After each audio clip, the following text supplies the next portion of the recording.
बार्हे सर्कलपाडा येथे स्वदेश फाउंडेशनमार्फत आरोग्य शिबिर संपन्न. बार्हे सर्कलपाडा येथील बिरसा मुंडा गाव विकास समितीच्या वतीनं स्वदेश फाउंडेशनमार्फत आयोजित करण्यात आलेले आरोग्य शिबिर यशस्वीरित्या पार पडले.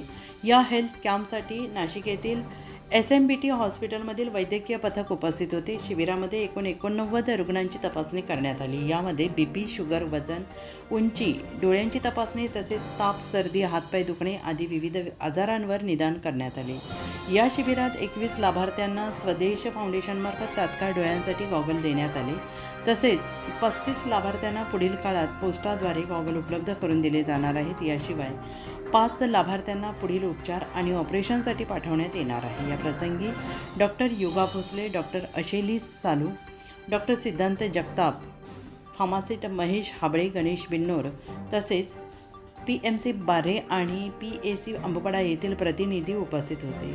शिबिरासाठी एकूण 38 जणांची उपस्थिती होती. तसेच BEL आणि स्वदेश फाउंडेशनचे तुकाराम बोरसे, तुषार साबळे आणि महेश वाबळे उपस्थित होते. बिरसा मुंडा गाव विकास समितीचे अध्यक्ष विलास जाधव, उपाध्यक्ष रेवण जाधव तसेच गाव विकास समिती बार्हे सर्कलपाडा यांच्या वतीनं स्वदेश फाउंडेशनचे मनपूर्वक आभार मानण्यात आले. उत्तर महाराष्ट्र न्यूज नेटवर्कसाठी पांडुरंग बिरार, प्रतिनिधी सुरगाणा पेठ.